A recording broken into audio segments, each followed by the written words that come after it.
And welcome to Atomic Geekdom Live. My name is Dave. Thank you for joining us for this third night in a row, in which we wrap up everything San Diego Comic-Con. Granted, it is only 6 o'clock on the West Coast, and they're still doing things there, but the biggest news is kind of out of the way for the day, so we're going to get into a lot of things. So why hesitate? And let me bring in my co-hosts. This guy is from Louisiana. His name is Remy LeBeau. He's hanging out with us tonight. She is from Africa, I believe. Her name is Oro Monroe. Some subdivision in a city in America. Maria something, I think. It's Rogue. No, my actual co-host is Kyle, as usual. As Hey, always. what up, everyone? You did a bang-up job of knowing your favorite characters' home locations. I think Rogue's name is Marie, isn't it? I don't remember. It is. Yeah, Marie. Thought she's not from Boston. I thought she's like from... I was going to say Massachusetts. Georgia? She'd be from the South, yeah, for sure. I think the East South. Yeah. Let's see, where is she from? I have to know now. Created by the great Chris Claremont, who is, if you didn't already know, doing a Gambit series starting this week on Comic Book Day. Comic Book Release Day, I should say. She is from Caldecott County, Mississippi. I did know that. That Caldecott County thing always comes up. It's always Caldecott County, yeah. And her name is Anna Marie. Anna Marie, Anna Raven is an alias because, in the Raven part, is because of her Mystique. Mother. And then, and she's actually Anna Marie LeBeau because they are married. Yeah. Anyway, so yeah, there's a reason those are there, and you'll see why eventually. But yeah, we got a lot to talk about today, so we're gonna get into it. But if you're a wrestling fan, there's a couple things we can talk about today too. Historic, momentous moments in wrestling, I think, deserve to be talked about. We're wrestling geeks at Atomic Geekdom. At least most of us grew up at some point watching wrestling, being hardcore fans, going to events, all kinds of stuff like that. But today, July 22nd, 2022, 77-year-old Vincent McMahon has retired from the WWE. He's stepped down. He's no longer the CEO. That is now Stephanie McMahon is co-CEO, and whatever Khan is the other co-CEO. I forget his first name. I almost said Tony, but that's AEW Khan. And then before that was announced, Triple H had said he's coming back as the Executive Vice President of Talent Relations. Now that is the role that had been previously held by Johnny. Johnny disgusting with women Laurinaitis, who he and Vince are embroiled in this cover up to pay off some sexual, I don't know, not necessarily harassment, but sexual misgivings. Mm-hmm. I don't think it's. I think the Laurinaitis part might be the sexual harassment part, but I think Vince was just paying off mistresses. So there's that. Hey, and showing up in the chat, Hey. former Ringside Geeks co-host and current Atomic Geekdom staff member, Tom is in the chat for a little bit at least while he's waiting for his dates with his wife, or he already did it and he ditched her at the bar and he's on his phone or whatever. But he chimes in with people power because that was a big thing with there was the people power era of John Laurinaitis as the Raw general manager. Ugh, good lord. But better than a computer being general manager. I disagree. Go back to the computer, damn it. But you know, Vince is out, Triple H and Stephanie era, and whatever Khan. Tom, what's the guy's first name? Not Tony Khan, but the Khan that's currently a co-CEO. Sadiq? No, I don't think so. Anyway, also, rumor is in the WWE, if you care, is that Brock Lesnar has Nick Khan. Thank you. That is it. Yes, thank you. Rumor has it that Brock Lesnar has walked out of SmackDown. He was announced to be appearing tonight on SmackDown, which is a big deal. It's a Fox show. They want the ratings. Mm-hmm. And so if he doesn't show up, that's a pretty big deal. But of course, they kind of let that guy do whatever he wants. So who knows exactly what? But rumor And is he that's good. walked out saying, if he's not in, I'm not in, and that's the he is Vince. So Yeah. um, That's yeah. nothing. I mean, it's nothing that has to do with like creative. That's like all personal with Vince. So I don't see why it has anything to do with Brock Lesnar. But it's because But Brock is money. Vince controls creative, and Vince's wisdom is Brock goes over always, Mm-hmm. even when he doesn't, like when he's lost to say Seth Rollins or Roman Reigns in the past, whatever. We just tend to forget about it. But he was set to face off Roman Reigns at SummerSlam, and even though it still looks like it's being advertised, if you're watching SmackDown, that's not really probably going to happen. It's probably going to be Goldberg. Well, they It's got a just week to set that up. it's just my guess. They got plenty of time to set that up. SummerSlam's not until mid-August. Nope. SummerSlam is next week. What? Why is it should be late in SummerSlam August? is next week. SummerSlam should be later in August. Great. Now my weekend's even more busy next weekend. Mm-hmm. Anyway, all right, back to It's yep, weird. go ahead. There were two events. There were two pay-per-views in July. I don't remember the last time that happened. Tomorrow night is the first Ring of Honor pay-per-view under Tony Khan's watchful eye. So good luck with Death Before Dishonor, I think it is. Anyway. I'm sure he will come out and be like, guys, I'm happy you're all here. Let's do this. I'm a big fan of Ring of Honor. I've always loved Ring of Honor. Long live Summer of Punk. We miss you, man. And rumor there is in AEW that both Punk and Omega are returning at All Out from their injuries. So that's a Chicago show, and if that is actually true, they may have my money for that. They're advertising Punk on the poster already, so I thought that's his whole thing is that he was going to be healed in enough time for All Out. I don't think they've ever said it officially, Nick. No one's ever said it. I think it's just been rumblings. But anyway, back to the topic at hand. We got a lot to talk about. San Diego Comic-Con. The biggest stuff that we got was Marvel Animation. So we're going to save that for the last because we can dig into that pretty deeply. I'm going to kind of gloss over a couple of headlines that may or may not have come from San Diego Comic-Con, but they're just headlines, okay? So, and this I'm doing this just for you, Kyle, and I'm sure you saw it. Maybe you didn't. I don't know. Dynamite revives Disney's Gargoyles as a comic book series. Mm-hmm. And it's a continuation of the series, too. There you go. Which is awesome.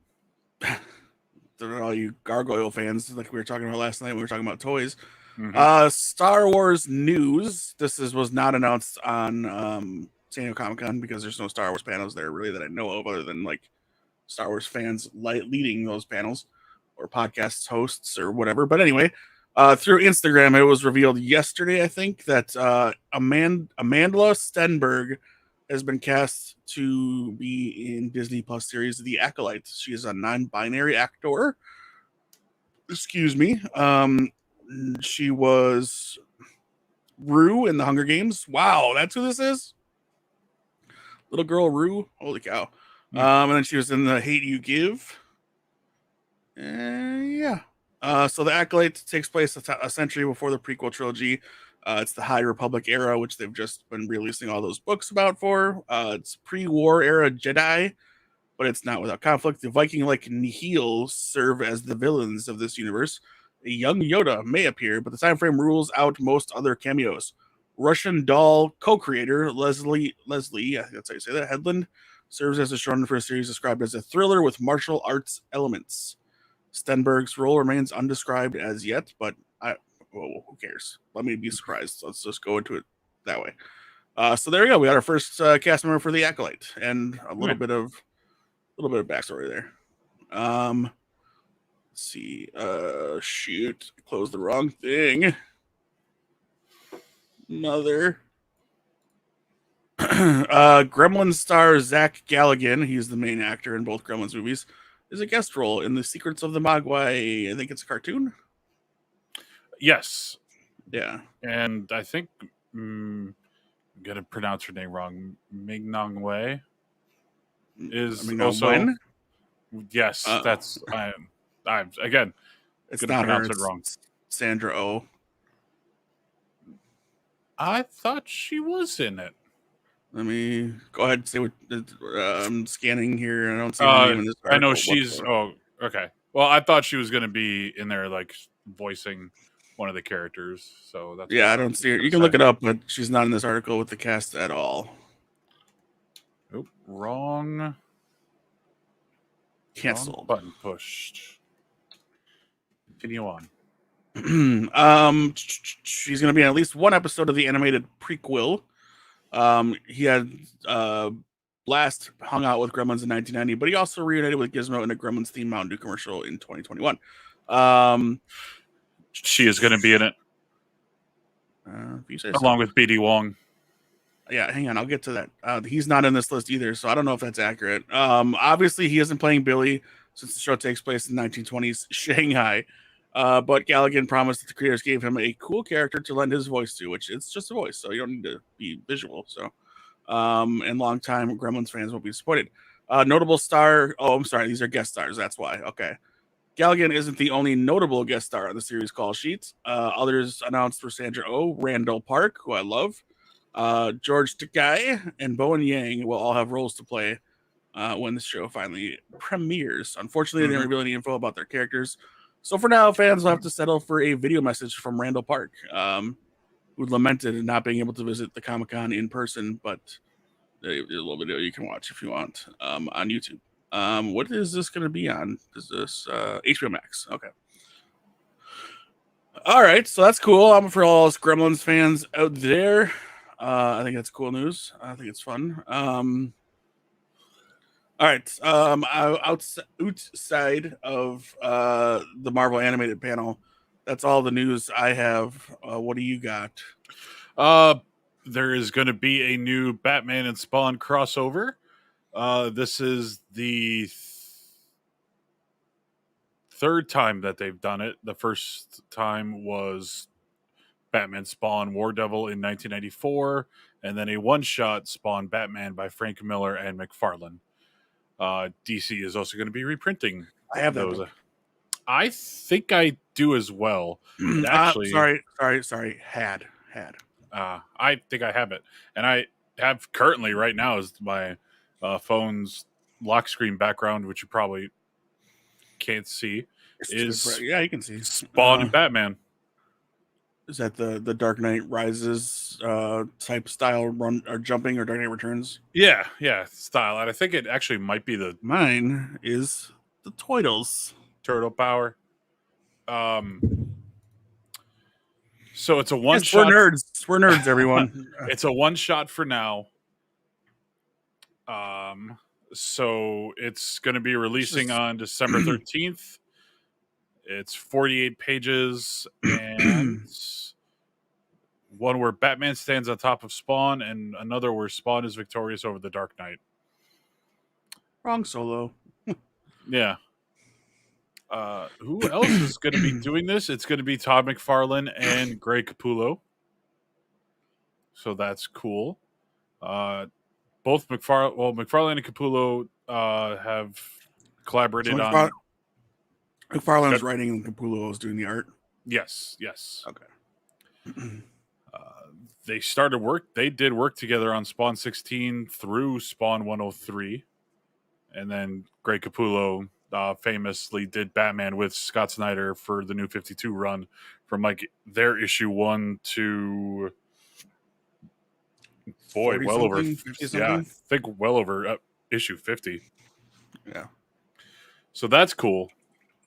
I do like when these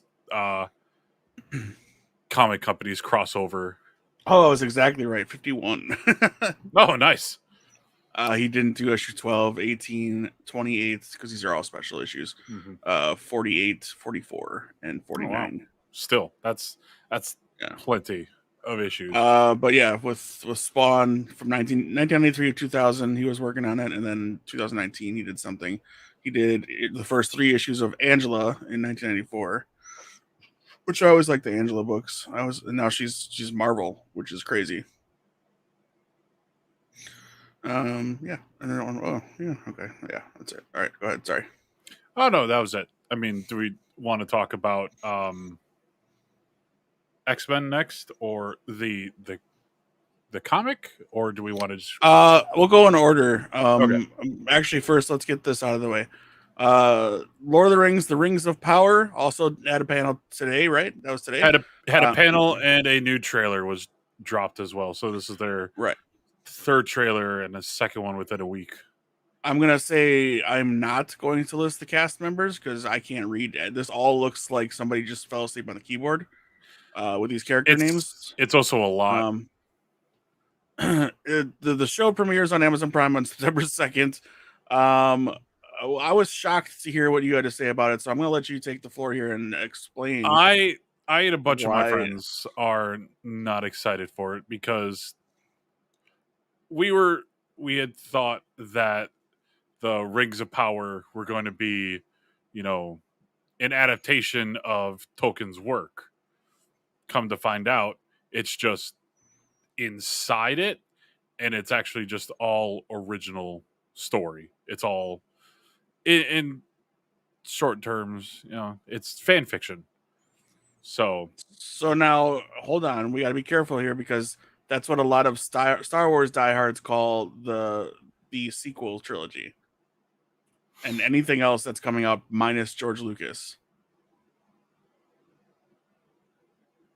I could Do fight you this. I could do you fight this. agree with I, do you I'm agree with trying that? to. I'm trying to find a common ground for it, and I can't right now. Um, my response to that is when people come in and they want to hate on it, and because of that, I say it is fan fiction. Who cares? I Because mean, I'm also going. anything Marvel, technically that's fan fiction as well. Yes, they're pulling from source material, but other stuff they're just making up as they go along too, Mhm. making up characters, making up all these things. But yeah, all right, go ahead. This is your Well, world. I'm not a big Lord of the Rings fan, so I mean, I will be Tom. No, no. I mean, I will be watching the first episode to see how it is and everything. But if I mean, if it doesn't, spark my interest, I will stop watching it. Because Amazon paid a lot of money for the rights to the world of Lord of the Rings, but not for Hobbit, Fellowship, Two Towers, and Return of the King. okay. I mean, isn't there a chance that they could be building towards this other source material that you're talking about? That they're Uh, not trying to explicitly, as they say, blow their wad all in the first season. I honestly I do not know. Tom, I mean that's fine. If you want this, fine. Again, I will watch the first episode. I will You go got from to give there. it more than one. You got to give a show more than one episode.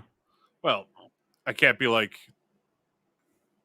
5 episodes in and be like, okay. No, but I mean, I at least you at least got to give a show three because the pilot doesn't count in my opinion. From what I did hear is that I think the first 2 episodes are going to be a retelling of the first war that you saw with the that you saw at the start of Fellowship of the Ring, but Dave wouldn't know that because he hasn't seen them. Yes, I have. You have? I thought you just don't like them. I just don't like them. I've seen Oh, all okay. three of the first ones, and then all of that Hobbit crap. Oh, okay. Okay. Fine. Fine. Yeah. But Oh, yeah, September you're 2nd. you're gonna come at me. You better come at me correct, son. Maybe I will. September 2nd, Amazon Prime. I think it's going to release weekly. So hour Most of their long, shows do. Yeah. yeah, hour-ish long episodes. So it looks like a lot of money was put into this. So Well, at least one person is excited, and that's Tom. So happy for you, Tom. Um, Tom's probably maybe I don't know if it's been a while since we checked in. Excited for the end of The Walking Dead as they go into their 10th and I believe final season as 11th. the 11th, excuse me, and final season. Take two. Walking Dead is heading into its 11th and final season this year. And they had a Comic-Con panel today to say goodbye to their show. I'm sure they will have another one next summer to officially say goodbye, because there's also the Rick Grimes movie, which has been announced is now a limited series. Yep. It was going to be a trilogy, but now it is a limited series that will, of course, be on AMC. It was a 6-episode limited series scheduled to air in 2023. I'm sorry, it is their last ever All Age panel. Andrew Lincoln came out on stage with his former on-screen love interest, Danae Guerrera, I don't know, Michonne, who made her own Walking Dead exit in 2020. Danae, I suck. Will also return for the spinoff, which will see their characters reunite after several years apart and bring closure to their respective storylines. They're both serving as executive producers alongside showrunner Scott Gimple. On the heels of the announcement, AMC released some key art for the upcoming series, which is pretty cool. If you go to there, it's a cool little poster from AMC's Instagram, so you can go check that out. In the last spoilers, if you're way behind on Walking Dead, I didn't know this, so I'm reading this for the first time. I knew he was getting written off the show, but in his last Walking Dead episode, audiences were led to believe that Rick sacrificed himself to stop a horde of zombies from attacking his fellow survivors. Regardless, his survival was confirmed when Ann/Jadis, whatever, loaded him onto a helicopter bound for an unknown location. Following a 6-year time jump in season 10. Wow, they did that? Really? Michonne eventually discovered clues that Rick was still alive. With this, she set off on her own journey to find him. Rick and Michonne, this is Gimple, the show's showrunner. Rick and Michonne are two of my favorite people, and Danae and Andy are two of my favorite people. Working with all of them continues to be a dream come true. The three of us, along with a terrific team of Walking Dead All-Stars and incredible new voices, are crafting an insane love epic worth the long, long wait. AMC hasn't announced a title for the show yet, but it'll be there soon. So there's that. And then, of course, they had to talk about Tom is, yes, still watching The Walking Dead. So good for you, sir. I'm glad you stuck through it. I could not. So they did their big panel for the last season here with all the key players. They released 2 trailers, which I'm not going to play on here just because we're kind of moving a little longer. They did a trailer for the Tales of the Walking Dead, which is an anthology series that tells 6 stories, including an origin for the character Alpha and Lydia. We also have a Terry Crews as badass rivals. I would watch that episode. Parker Posey as the zombie apocalypse denier. That's interesting. And Anthony Edwards doing the writer wrote ... something. I don't know what that means. I like Anthony Edwards. So what does that mean? Walking. Well, I mean, you won't have to wait long. Tales of the Walking Dead premieres on August 16th. The Walking Dead returns on October 2nd. Let's see here. Is this So here's a description of the panel for those of you that care. Of course, we cater to all of you super fans, even if we don't like a certain show.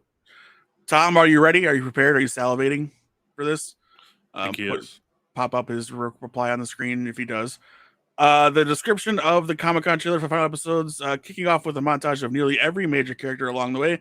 The trailer aims to hit. I'm sorry. Before I finish, this is courtesy of superhero hype writer Luke Thompson. I want to give credit where credit's due here. He was there, and so he wrote this, so I give him credit. The trailer aims to hit current viewers in the feels and possibly win back viewers who bowed out along the way. It's teasing the big, inevitable Commonwealth Civil War. Eugene finally evolves into a hero. Finally, he hasn't yet? Are you kidding? I'm sorry. Negan unleashes his old villain persona, which, and Judith, the young woman now, calls upon the values of her parents. Then at the end, is that a real tease of something new or a red herring? I guess I'm just gonna throw it up on the screen. Yeah, because I haven't watched it. I did watch it. I like these stormtrooper looking dudes that are in it. No, yeah, that's the Commonwealth army. Yeah. It also reminded me of the Hunger Games. Mm-hmm. Had a Hunger Games. What do they call that? The city vibe. District 1 vibe. Mm-hmm. Speaking of that, that the prequel book has got a movie coming out too. So I wonder It when they're going to does. start doing. Your rant on the Netflix Resident Evil and go. It sucked. No, uh, it was bad. It was real. Like I tried hard to enjoy it, and there are enjoyable moments in it. There is, I mean, what Wesker, yeah, Wesker. Wesker, yeah, was great.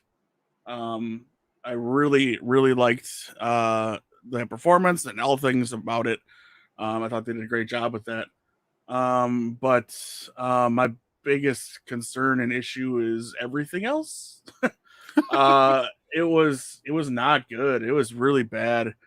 It was hokey and it just no, it just wasn't good. They did have one other reference to. I mean, they go back to Raccoon City. I mean, it jumps back and forth, so it Mm-hmm. goes from 2023 and then to the future. The future is what is present day for the show. And then they jump back and forth between these two children who are in high school that are Wesker's kids, who he biologically created, basically. And then Wesker has two clones that are also around, so that gets friggin' confusing as well. But they also, I mean, I guess spoiler for those that don't want to know. I don't think they show her, but they mentioned that they mentioned the name Ada Wong, and that's a main Resident Evil character. Mm. She's a reporter, an investigative journalist that you meet in Resident Evil 4. I think she finds Leon in the village, but yeah, I didn't like it, man. Maybe if they get a second season, it was done well. I think the special effects and stuff look cool. There are some cool characters and stuff, but oh man, if I wasn't a Resident Evil fan, I would not have finished it. So okay, so there's a dance scene and a music scene. A TikTok scene, basically. What Yeah. what is that? Real quick, what is the basis around it? Why is it there? Um, I don't know. There is none. There's just to Great. show how wicked and evil the character is. I really I can't recall there actually being a reason for it, like for the That plot or like some kind of chemical in the air or something. Um, Let me just double check something. Are you gonna try to watch it? I you are not the first person to say it's bad. My friend Jason watched the first episode. He's like, don't even. But I do kind of want Oh, to watch. okay. I'm wrong. There is a reason for it. Okay, yeah, go on. So Evelyn is the character. She begins singing and dancing, but it's revealed that the main sister, I guess we'll call her, the good sister, maybe, I guess, because there's one that's on the good side and one that's on the bad side, I guess we'll say. She has used a modified version of Joy, which is the new Umbrella's drug that they're trying to release that helps with depression. Um, but it also, if you overdose on it, you turn into the T. It's got a version of T virus in it. Um, but anyway, she had used a modified version of the Joy to manipulate her, and really, this character, I'm sorry, the bad sister is doing this to the woman who's in charge of Umbrella. She's in the scene. If you see it, she's wearing all white and she's dancing and doing the TikTok song, the Belussiussies or whatever that is. I don't know the name of it, but that's part of the song I remember. If I recall, that's the song that's in it. I could be wrong. Yeah, I'm just gonna stick with the movies because that's No, the movies are bad too. Go and I don't sleep on Welcome to Raccoon City. Aside from them kind of really dumbing down Leon, because Leon isn't that dumb. He was, yes, a rookie cop in his first appearance, but he was not an idiot. He's actually like I still need to see that movie. Leon is actually like a stud. Like he's like super cop as a rookie. In this movie, makes him look like just a walking idiot. No, I'm over exaggerating because Leon's my favorite character, but and the actor does well as him, and he does perform at the end of the movie to their surprise. But like I enjoyed that movie a lot. I think it's a good movie. I think they have lots to go with in the future. Mhm. And I believe the dude from the Umbrella Academy is in it as well. The big, tall, muscular guy. I think he's a main character in it for a while. I say that. Oh. I say that with good reason. But don't sleep on that movie, guys. I think if you're a Resident Evil fan, you'd like that movie. It didn't do well, and obviously, it's probably not going to get a sequel. Actually, why don't I just look it up real quick? This is a real big side note, guys. I'm sorry.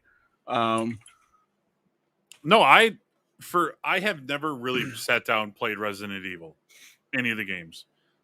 I enjoy the movies for what they are, dumb fun.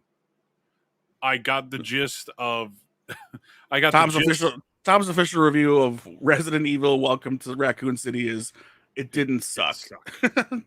That's good. That's a good review. Yeah. That's a good. That's probably a better review than the Gray Man is getting by critics. Oh, is that really getting bad reviews already? Yeah.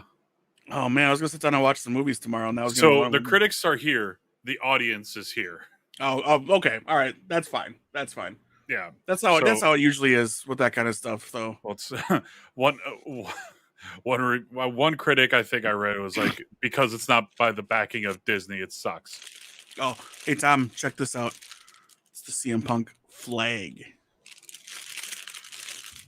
It's gonna go up on my wall. It's gonna look pretty cool. I'm a nerd. I can't bring girls to my house. Women, I should say. Girls? No, wrong. Women.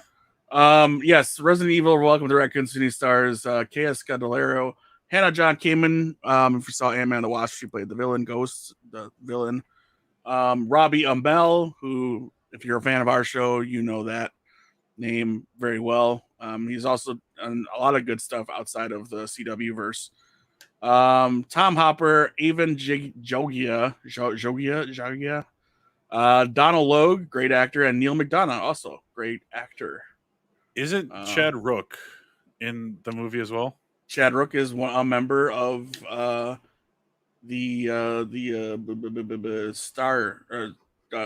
stars. Yeah. He is with Jill and Jill and Chris as they show up. Oh, he's bantha fodder, isn't he? I mean, it's Chad. That's sad. Good friend of the show, Chad Rook. We love the guy. He's really excited to be in this movie. He loves horror movies and he loves Resident Evil. Man, you got to do a co-stream with me and I'll play through the Resident Evils, and you can watch them. Okay, we can do that. Yeah. Getting back to San Diego Comic-Con. Oh yeah, let me close this window. I will get stuck on it. All right, moving on to let's close this. I don't care about SmackDown. The meats of Friday. Yeah, the big juicy panel of 1 hour long. The Marvel Animation panel debuted the trailer for I Am Groot, which I will pull up here for you guys to see in the background and not here because I don't want to get sued. Well, that's the thing. There's not really much to hear anyway. True. I mean, it's fun to hear him say I am Groot and stuff like that. But yeah, so you got that, and these are little treats. They're not going to be full on episodes. They're 5 animated shorts of Baby Groot. And yeah, I mean that's about it. You're going to get Bradley Cooper, who will be Rocket in it as well. These shorts not necessarily tied to continuity, but they're just fun little adventures to enjoy on Disney Plus starting August 10th. Mm-hmm. I mean, that's about it. There's really not a lot to say, but he looks cute and he's being attacked by these little aliens until he becomes their god. It's just fun. Good, wholesome fun. Mm-hmm. We'll let the trailer keep playing on and on. Yeah, it'll be a nice little escape until we get to She-Hulk at the end of the month. And Andor. Yeah. Which I don't think we knew that it was coming out in August. I think we were told about it, but I thought that it might have been like next year or something. But hey, yeah, surprise. It did feel like that it just kind of came out of nowhere that this announcement was, hey, here it is. Mm-hmm. No, I don't want you talking on my screen. Get out of my, I got to get you out of my YouTube history. All right. Did you say that there's 5 more episodes coming later? 5 shorts. 5 short, yeah, 5 shorts. 5 shorts in total. So that'll be fun. Next up, I believe, if I'm going in order, I guess it doesn't really matter, was Spider-Man freshman year. Mm-hmm. So Spider freshman year is going to recount Peter Parker's earliest days as the friendly neighborhood web slinger, which we never got to see. That was all before Civil War. Mm-hmm. The series premiere is way further than we expected. It's not coming to Disney Plus until 2024. So there's no footage. They had some screen renderings of a lot of things. Let me see what I can pull up here and share with y'all. Yeah, it's I would say 2-3 years before Civil War, and supposedly set before Civil War. Mainly So because of that picture. there's a look at your villains. I'm very confused by this show. I am too. Because he had no idea who Doc Ock was, and look who's front and center. Well, okay, and one of his friends is Harry Osborn. Is it? I thought it was Norman was the one they said that was going to be in it. I thought it was Harry. We'll get there in a second. You're jumping the gun here. I jumped lots of guns. Yeah. Let's see here. So,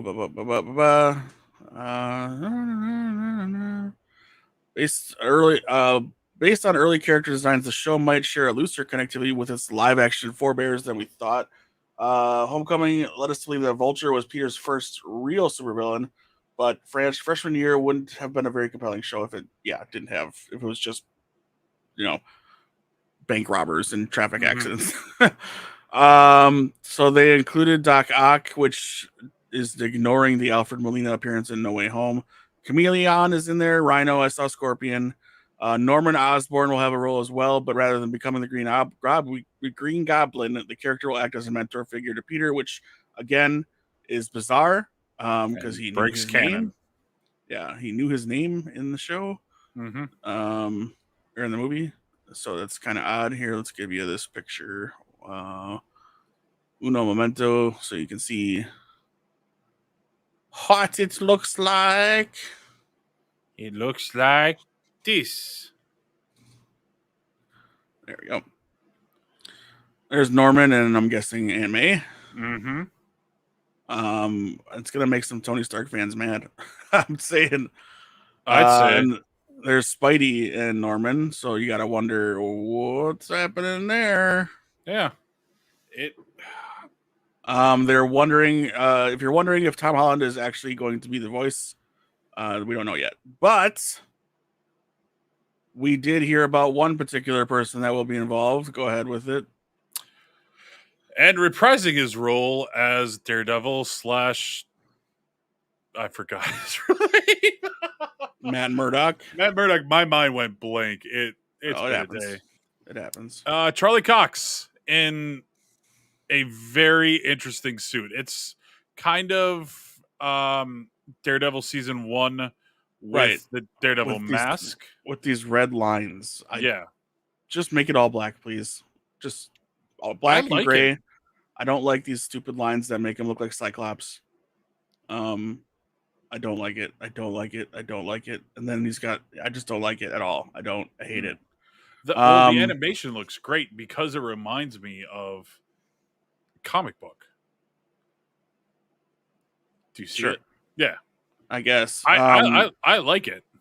Right. The characters all look like Golden Age comic book characters from Marvel. Which is fine. I got no problem with that. Now, did it say? Let's see here. Charlie Cox reprises his role as Man Without Fear. He even gets a brand new costume, sans the DD insignia, which makes sense because if this is before Civil War, if we go by the timeline of the shows, maybe it lines up with the first season of Daredevil. I don't really remember, so I'd have to look into that a little bit further. It might also offer hints about his look in Marvel's live-action Echo series, but that's years later, so I don't know about that. Right. Other guest stars, which I will show you here,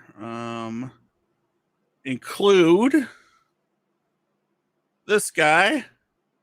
Doctor Strange. Yeah. Well, that interesting. Okay. Pre Civil War. And then also this gal, You might not know who this is, but Doctor Strange is either fighting her or helping her. Maybe not sure what to do yet about who she is, because that is Runaways mainstay Nico Minoru, who was introduced as Peter's best friend. Sorry, Ned, you'll have to find a new friend. Whether or not it's Benedict Cumberbatch and Lyrica Okano from the Hulu show Runaways, they have not announced that yet. The presentation would have been a bust if Marvel didn't release the first look at the Peter's costume, which I'll show you in a second. Thankfully, the studio delivered. Yeah, I'm confused on this. I'm excited for it, but very confused. They need to redo. None of this can be canon. I don't think. I think this all has to be a new world here. Tom did not like the suit. Thank you, Tom. Well, you guys are haters. Haters. Or we're just fashionistas. So there's this. Peter Parker will test out a few different suits.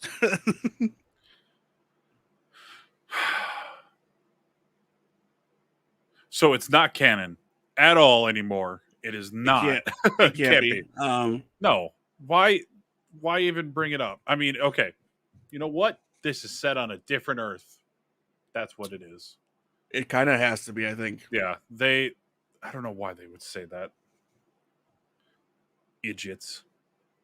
Oh man, that's just too funny. Season 2, sophomore year. We're 2 years out from season 1. I know. And they got renewed to season 2.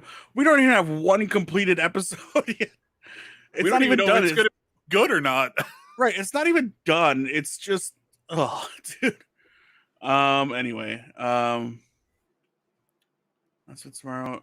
Can anyone someone tweeted this? Can someone point me in the direction of the prayer circle for a San Diego Comic-Con announcement tomorrow of Hawkeye season 2 called Hawkeye and Black Widow, starring Florence Pugh and what is her name? That plays Kate Bishop. Haley Steinfeld.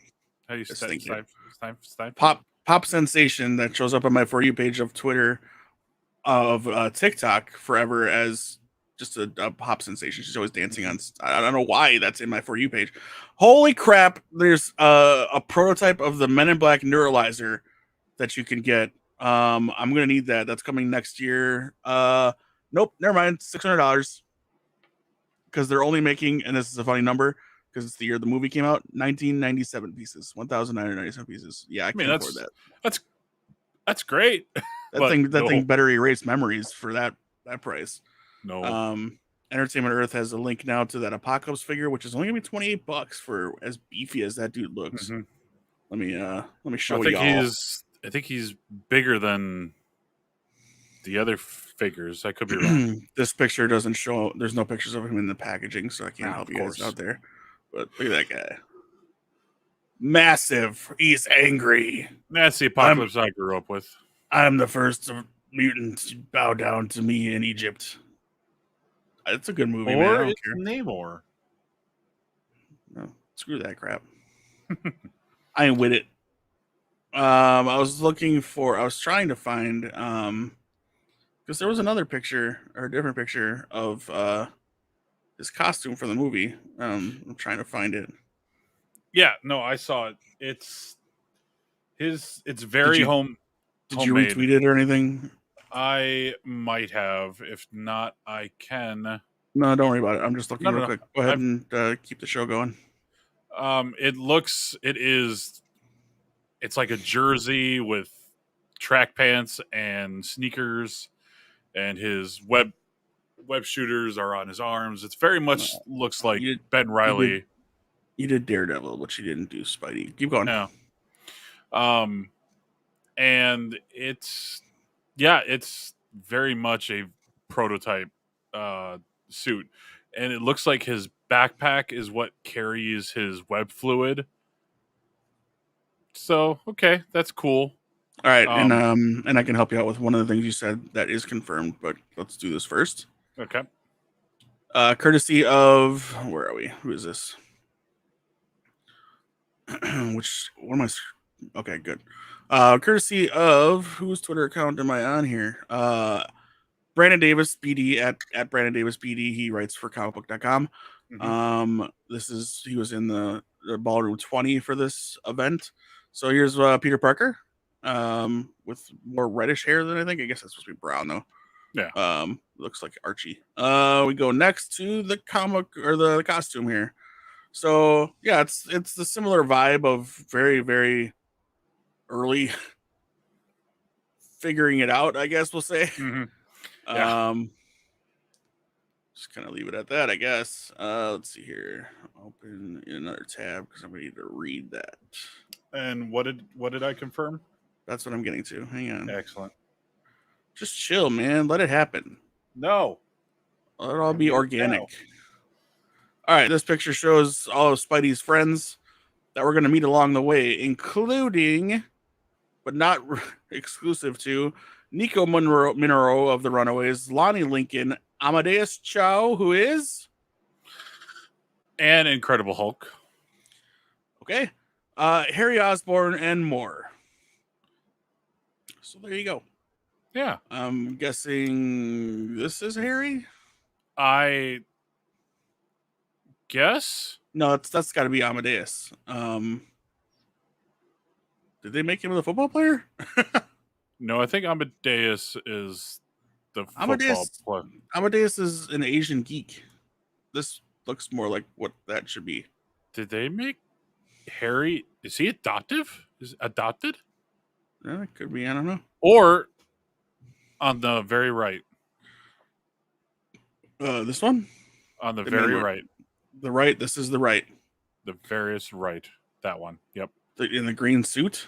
Yes. So Harry is a woman. Yes. I've never heard of Harry as a woman name, but Harriet? I mean, okay. It's spelled Har. Anyway, whatever. I don't know. We'll see. Maybe it's just on this picture. Yeah. Or maybe they changed his background. Who cares? Yeah. Yeah. So there we go. Very confusing. Not quite sure what's happening there in the Spidey universe in the animated side of things, but should be fun to watch nonetheless. Mm-hmm. All right. 2 years. Yeah. If we survive that long world with climate change and all of that. Mm-hmm. I'm going to skip kind of around a little bit here. What if season 2 will hit in 2023 and season 3 is confirmed? But what if season 2 will not arrive this year as everybody had thought previously? Which, yes, we did. Trailer for second season was also screened, but is not currently online. It included glimpses of Neil Gaiman's Marvel 1602 storyline, Peter Quill and his father Ego, a giant Iron Man, as well as a battle between the Asgardians and characters from Shang-Chi and the Legend of the Ten Rings. Also among the clips was apparently an episode that took some cues from Mad Max Fury Road. The biggest surprise was saved for the end of the panel when Marvel Studios screened the first episode of What If Season 2, a follow-up on the Captain Carter post-credit scene from the first season finale, and the name of the episode is a bit of a spoiler. What if Captain Carter fought the Hydra Stomper? It starts as a riff on Captain America the Winter Soldier before veering off into its own direction. So, yeah, Marvel and Disney Plus haven't set a specific premiere date for season 2 yet, beyond early 2023.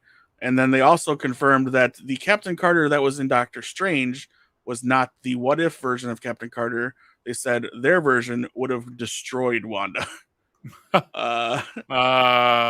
Sorry. No. I don't know. We can dream.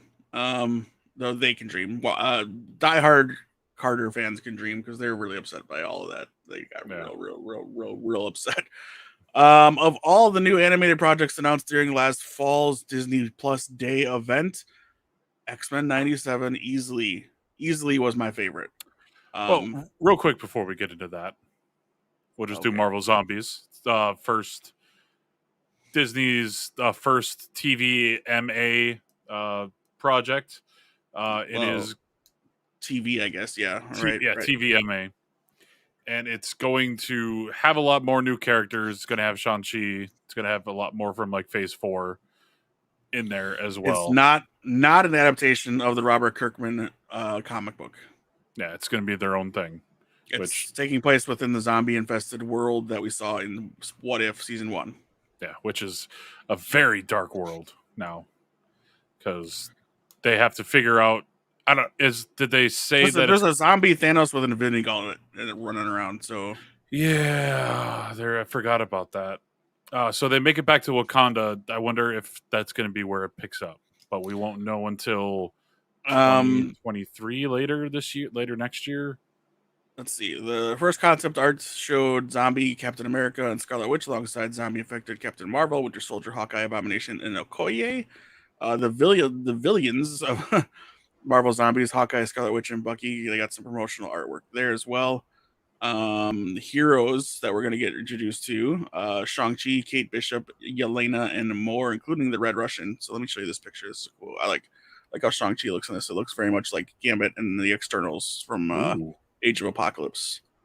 I think it's like dope. that thought. I think it's a dope looking Shang-Chi. I didn't get to see these pictures, so yeah, that'd be cool. Oh yeah. You got the Death Dealer too, which is dope. Yeah. I like the Death Dealer. Is that Agent Park? That might be Randall Park. Yeah, it is because of the magic trick. Yeah, dude, that's awesome. I love that. That's fantastic. who's on the end here? Is that why does it look like I think it's Squirrel Shang-Chi's Girl? friend. I think it's Shang-Chi's friend. It could be Squirrel Girl, I guess. Yeah, so we got Red Guardian and Death Yep. Dealer and Yelena and Kate. Well, the thing about Death Dealer is great. There's no voice. I don't think that guy talked at all. No, he didn't. But hey, more screen time for that character. Which is a very toyetic, as they say, just a cool looking character. Mm-hmm. And then yeah, they're obviously not going to change the Black Widow and Kate Bishop, Yelena and Kate Bishop costume too much because they want you to get used to this. Is my opinion. They want you to get used to this look here because this is the future. As part of some aspect. I do dig this though. I love the robe / cape thing. I think because he's got the 10 rings there, I think this might be a universe where he does lead the 10 rings. It could be. Does he have 10 or 5? Are these rings? This doesn't look like rings. This looks like a gauntlet. Maybe, yeah. So maybe his sister is around and she's a zombie and she's got the other 5? Huh? Sister or his father. I'm gonna go sister. I think sister is more fun. Yeah. I think that's a little more fun. I don't know. We'll see. Falls on a motley crew of characters to oppose the zombies. Concept art showed. Oh, it's Kamala Khan on the end there. That's who that is. Yelena, Kate Bishop, Red Guardian, Jimmy Woo, Death Dealer, Shang-Chi, and Kamala Khan. That did not look like her. Yeah. But they hyped up that she's going to be treated very well in the show. So I'm guessing they're going to hype up that character a lot. Inhuman. Nope. She's a mutant. That's why she's not a zombie. Yeah, so they're regardless 2023 or 2024 premiere seems likely, but there's no date. Mm-hmm. And now for the best news of the day. Yes, X-Men 97. Yeah. So this is it. This is what everybody's waiting for. I don't care who you are. You were waiting for this. I'm telling you now. Mm-hmm. Wizam, I'm only used to the look of Miss Marvel in the Avengers game. Yeah, which is pretty close to what she looks like at the end of the series. Yeah, very so close. That's fine. That's fine. Let's see here. All right, Marvel's X-Men 97. The music, you can hear it in your head already. They weren't releasing footage online at all, but according to several outlets, the clip they showed Magneto sporting a helmetless new costume, which Gizmodo claims is inspired by his 80s New Mutants getup. Yeah, I think it looks a lot like his getup when he was on Avalon, and I'll show that picture in a second. Additionally, he proclaimed himself the new leader of the X-Men, setting the stage for a bold new chapter in the Mutants' continuing adventures. This shocking development appears to pick up right where the flagship X-Men series left off in 1997. In that original series finale, Henry Gyrick attacked Professor Xavier with an energy weapon, destabilizing his psychic powers and leaving him in a coma. Faced with no other option, the X-Men turned to Magneto. The mutants' longtime nemesis was able to help them contact the Shi'ar Empress, Lilandra, who left Earth with the Professor in order to keep him alive. Many fans theorized that X-Men 97 would open with the team venturing off planet to reunite with Xavier. Regardless, that doesn't seem to be the plan yet. Another news scene showed the X-Men battling one of Bolivar Trask's deadly sentinels, all while the classic theme music played in the background. Plus, the creators revealed updated character designs for supporting mutants like Sunspot, Cable, Nightcrawler, Forge, Bishop, and Morph is back. Hellfire Club members Emma Frost and Sebastian, I like saying it that way, Sebastian Shaw will appear in the series as well. By and large, it sounds like the show will stay true to the look and feel of what made its predecessors so much fun to watch on Saturday mornings back in the 90s. Yes, indeed. The day I wanted to sleep in, I woke up just to make sure I caught this at, I believe, 10 a.m., maybe 9:30. But needless to say, the real stars are the team's classic lineup: Cyclops, Wolverine, Jean Grey, Rogue, Beast, Storm, and Gambit. As if their return wasn't exciting enough, the producers also confirmed that a second season is currently in the works. Oh, Lord. Many of the surviving cast members from the original series are reprising their roles. That's fantastic.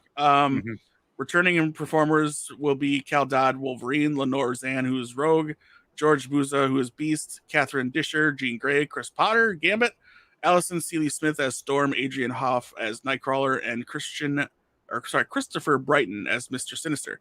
New actors are voicing Cyclops and Magneto to replace Norm Spencer and David Hamblin, who both died in 2020. Oh, dang. Another original cast member, Allison Courts, previously confirmed her involvement with the revival last year, but instead of reprising her role as Jubilee, she's letting an actress of Asian descent play this part while she plays a different role. That's cool. Okay. X-Men 97 will appear in the fall of 2023. In the meantime, you can catch all 76 episodes of X-Men, which, as of today, are finally in the right order. You have no idea how much that's been bothering me. They're finally in the right order, and hopefully that means Clone Wars will be soon too, because I'm tired of watching that and having to have a piece of paper or the website up that shows me what order it goes in that you're supposed to watch it in, because it's wrong. Why didn't you do that from day one? It's so bad. It's so bad. Let me go back to Twitter, because there are some images that we can share here from Twitter.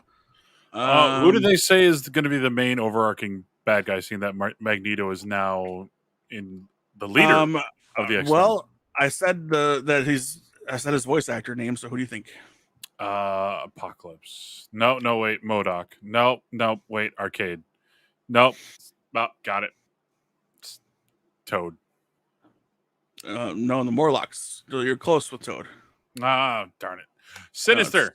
Yes, it is the Sinister himself. Mr. Sinister. So here is a look at our favorite 90s mutants. I wonder if we're going to get like a Madeline Pryor and then a future. They did that already. That was part of the Dark Phoenix saga. Oh, well. Okay, I wonder if we're going to get a Nate Gray then. The Cable is announced. I mean, but the X-Man Nate Gray. They did a little like an Age of Apocalypse taste. They did. Yes. I gotta go back. What does Wazam say there? I didn't. Well, that's not even a problem I wouldn't expect to happen. What problem? I'm sorry. I lost track of where we were when you brought that up. I'm sorry. I don't either. Let's see here. So there's that picture, and then here's a picture of what Magneto looks like. And like I'm saying, man, I think that looks a lot like how he looks in the Avalon storyline. Let me see if I can pull up a picture here. It's him on the cover of the comic. He's in handcuffs. Because I just saw it.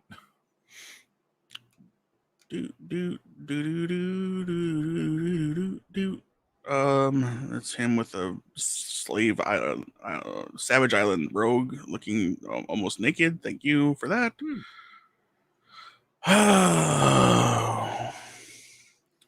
The order issue is that's not even a problem. I would expect that to happen. Oh yeah, right. Yeah, right? I didn't even know they weren't out of order, or they were out of order. Yeah, man. I can't remember what it was, but I can't go back and look at it now. So, because they fixed it. I don't see it in here. I see nothing. Weird. Maybe if I do Asteroid M. because that's part of it too. Just do Magneto M costume. There we go. I found it. Open image in new tab. Oh, it's a very small image, but there. You see it? Oh, it's the wrong screen. Durhay. The answer is no. I can't see it. It is bonkers, man. I don't understand that, how they get away with something like that. There it is. Very tiny. Yep. That's the issue that I've seen. That's immediately what it reminded me of. So yeah, that's all the news fit to print for this Friday, day 2 of San Diego Comic-Con. What was your favorite? Just the entire animation panel. Well, really, that brought me back to the old CW show panel days when I was the first years of Atomic Geekdom, when I was just trying to scoop it and find people who are live tweeting it and retweet it on our Twitter and get articles written about it as fast as I could about people that were getting cast and characters we're going to see. It felt a lot like that again, and that was fun. I was appreciative that I wasn't there having to report on it, because that is stressful, anxiety ridden. And then trying to get those tweets out as fast as you can. Well, you're doing two things at once, right? If you're the only person there from your outlet, you're reporting on it. So you're writing an article, live writing it, and usually they're posting it live as you add to it. And then you're also live tweeting it. So you have to have you gotta be real quick about your copy and paste. And but yeah, thankfully I didn't do that at all for San Diego Comic-Con, because I didn't bring my laptop in, so I didn't have media credentials, so I wasn't up at the media area. So yeah, it was exciting. I thought it was a good night. What do we got tomorrow? Do you remember? We've got both Marvel and DC panels. I think the Marvel one ends at right at 8 our time. Do you recall? Do you remember? Damn it, I was just gonna do that. Is it? It's just Marvel, right? It's not it's not movies. It's just Marvel. It's just Marvel, but it might be like TV and movies, but not like a big. So we got Warner Brothers in the morning. Morning for them, noon for us. House of the Dragon is after that. Their Star Trek Universe panel is after that, so we'll have lots to report on both of those things there. The Sandman special video presentation and Q&A. Some weird Entertainment Weekly thing. Entertainment Weekly Bold School. So that's to give people time to stand up and walk around, I'm guessing. Yeah, sounds like it. Marvel Studios from 5 to 6, so that's 7 to 8 our time. And then something we're not going to need to report about, a panel with Kevin Smith. So we'll have Clerks 3 news, hopefully some Mallrats stuff, and we can report it as it happens if we get any of that cool stuff that's worth us talking about. So that's tomorrow, at least from Hall H, reporting from Hall H. I don't believe Room 20 has a whole lot. Ballroom 20, let's see. Evil, exclusive screening, but I need to watch that show. The Fox animated stuff, Simpsons, American Dad, Family Guy. Anne Rice's interview with the vampire, that should be actually pretty good. The Orville. Ooh, the Players of Mythic Quest. That I'm going to tune into. I love Mythic Quest. Is that what I think it is? Yeah, that's the Apple TV show with yes, Rob McElhenney. Yeah, I love that show. Critical Role panel and the San Diego Comic-Con Masquerade, which is well after. That's a party thing. That's an after party thing. Critical Role is a Q&A with the cast. So yeah, there's some stuff something I heard about today about Critical Role and stuff. They will be cameoing in the D&D movie. Oh, that's cool. And I guess voice actors from the 1983 D&D show cartoon will also be cameoing in there as well. That's awful nice of them. Yeah. Now we just need Jeremy Irons to come back. Nope. Have you ever seen that movie, dude? No, I just know that he's in there. You know who else is in that movie? Who? Marlon Wayans. Why? Yeah. This is why you can find that on a Sunday afternoon on the Sci-Fi Channel. You know, I am going to see if it's. I'm going to see if it's streaming somewhere. Wizam, he has seen it, and he says it's a scary movie spinoff. In fact, it is exactly afternoon sci-fi movie because that's when I walked into Jason's house. My cousin Wizam knows what I'm talking about. Walked into his house one day and he was watching it on a like a Tuesday afternoon. Apparently, it is on Amazon Prime. Good It is Lord. not. It is not on Amazon. Well, it is on Amazon, but you got to buy it. It's not streaming like that. Oh, okay. It's 2000, right? Hang on, we're gonna do something. Yep, 2000. For free, it is not available for free anywhere, For free. but you can buy or rent it, and Gotta be that's done. about it. All right, this is gonna be soundless. This is the most anyone has talked about it since it came out. You're absolutely right. No, you know what? As part of our Sunday stream for Family Day at San Diego Comic Con, which will have no news, Kyle and my homework is to watch this movie somehow and review it on Sunday. I fail. You're not going to do it? I don't know if I'll be able to Find it or have time to watch it? find it. If I find it, you're finding it. Here's the trailer with no audio, obviously. Let me get rid of the banner here. Oh my god! It's 2000 special effects, remember. Ooh, New Line Cinema presents Time Warner. Maybe it's on HBO Max. You know what? I'll check right now. It's not. Damn it. There's no way. That's a pretty good looking goblin. Yeah, That is not. That's Good Lord, why does he have purple lipstick? Hey, that guy was just a mainstay in the 90s. I forget his name.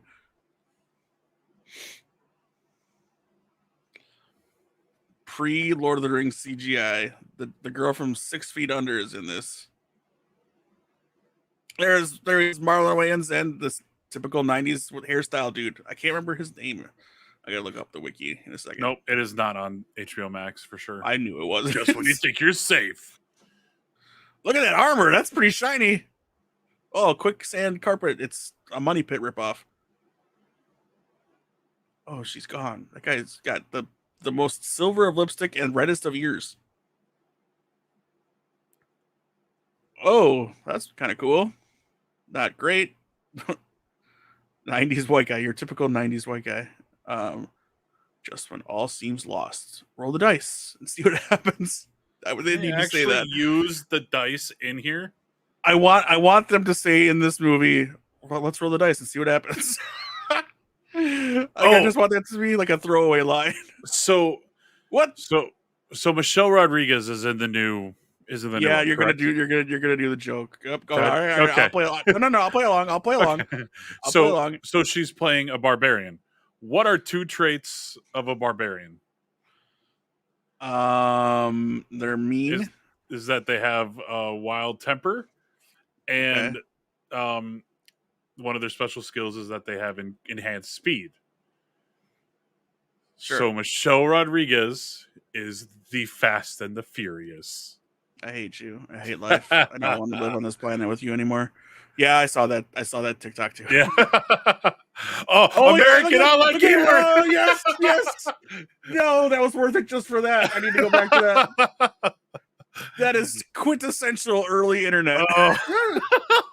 And just internet keyword underneath D&D. Oh my Lord! You know what? Hold on. Online. America Online. There's the logo and everything. I can't believe it. I've gone back in time. My brain is in a different decade. Yep. Oh. Wow. God. Oh man, that is so good. Oh man, I'm gonna cry. I am. Let me look up this movie, Dungeons and Dragons. Honor Among Thieves, or of this? No. No, it doesn't show up. Let's see. They're probably erasing it from history. 1974, 2000 film. Oh, what is that noise? I think it's. Oh, what was that noise?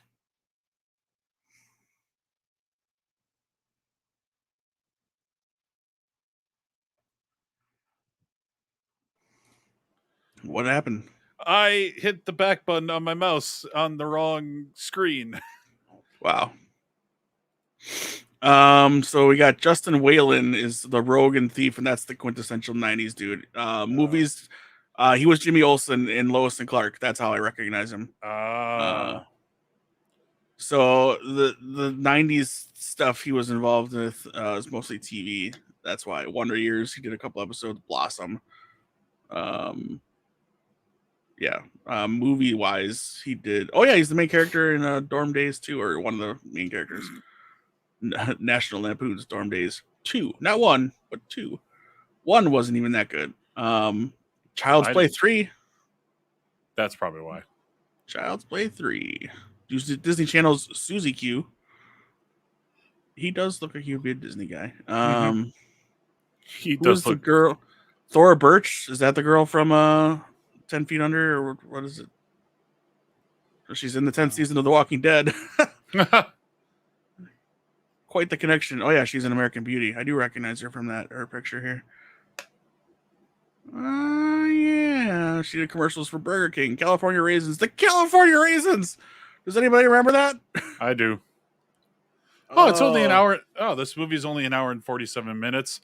That's way too long. Yeah, I know. For that kind of movie. A 46% on justwatch.com. And on IMDb, it is a 3.6 out of 10. Outstanding. My Lord. Outstanding. Who else is in this movie? Right. That is going to be it for our show. We're going to take you out with this video of a commercial of the California Raisins. Because I can, and Kyle's not paying attention. Thank you so much for visiting us for day 2 of San Diego Comic-Con. We'll be back for day 3 tomorrow. We'll have everything you need ready for you, ready to go to talk about, discuss, and debate. Hopefully we get some cool announcements from Marvel. We get some things some surprises would be dope. Things of that nature. Anything you want to promote or talk about real quickly? Follow me on Twitter at KyleCrosby89, and Twitter and Instagram. Twitch.tv/KCrosby89, and drink your water, people. It's a hot outside. It's a hot outside. Yes, it is a hot outside. Thanks for joining us. We'll be back tomorrow. Stay safe out there. Be good to each other. Be kind to each other. If you want, I think over on my Twitch channel, twitch.tv/DJClark21, we're going to play some Ninja Turtles. Some of us, maybe not all of us, but Kyle's going to be a wimp and go to bed. It's 9 o'clock. I need to go sleepy. I'm an old man. We'll see. We might be doing that. Otherwise, I will be actually streaming most of the day tomorrow, I think. We'll see. We'll see how it goes, how the day goes. We'll see. I don't know if I have enough time. I have a nice little Saturday plan. That's an old school reference. Great movie. I rewatched it recently. All right, everybody. Say goodbye. Goodbye.